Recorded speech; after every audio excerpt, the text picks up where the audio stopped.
Gates once said, if there was ever an epidemic, that would definitely make people get vaccines. I wouldn't want that, of course, but if you ever wanted people to love vaccines, an epidemic would be a reminder of how magical they can be.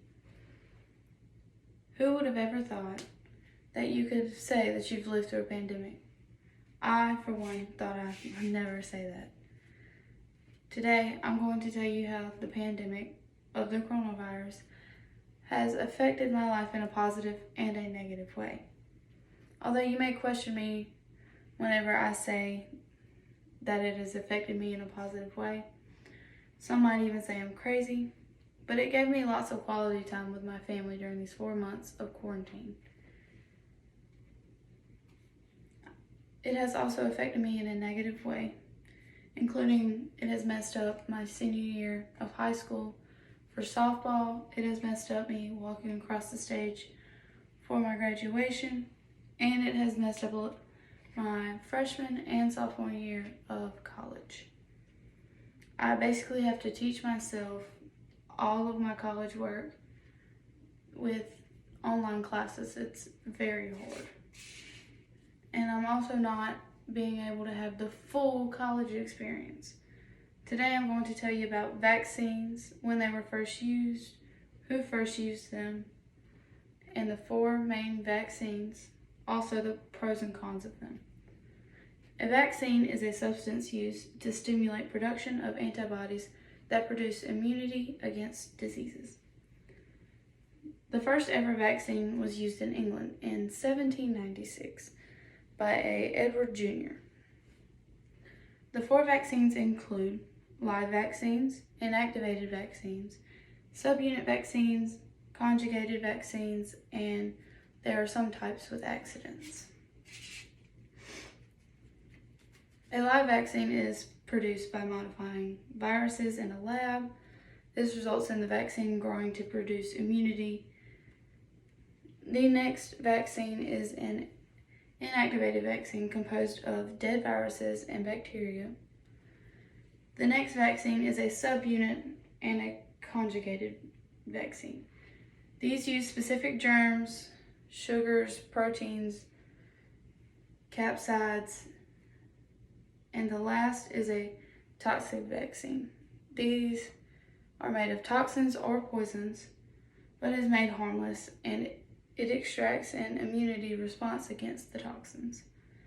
Now I want to tell you about the pros and cons of taking the vaccine and accepting it in the first.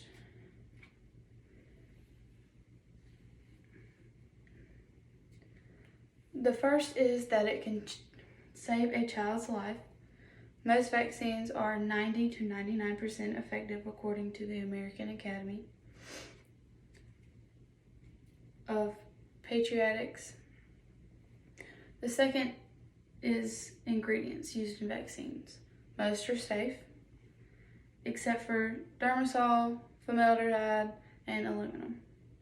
They can be harmful used in large amounts, but since it is in the vaccine, it is not harmful. The last major medical organizations support. Some of these organizations include the CDC, the FDA, and the HHS, plus many more.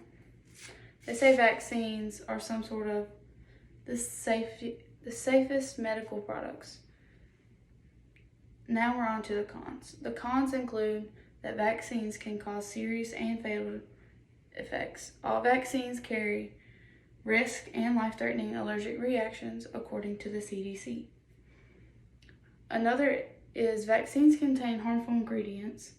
Physicians believe that autism was linked to MRSA, that is in organic mercury is found in the flu vaccine for both children and adults. And last is the government should not intervene, but it still happens, to intervene in personal medical choices. Some religions choose not to agree and support vaccines, so depending on your religion, it might not support this. The government at times tries to force the use and acceptance of vaccines. I think this is a good example on Now and Today. The new vaccine for the coronavirus. I think the government is still trying to enforce, but if you do not want to accept it, you don't have to. Today I've told you about vaccines, what they are, when they were created, when the first was used, and what the main 4 vaccines are.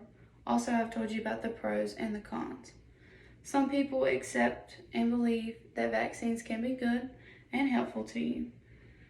They think that it's not, so depending on your religion or your personal beliefs, it's whether or not you think that you should accept the vaccines. So before you do take the vaccines, take time to think and consider all the pros and cons of them and whether or not it can be helpful or harmful to you and to others around you.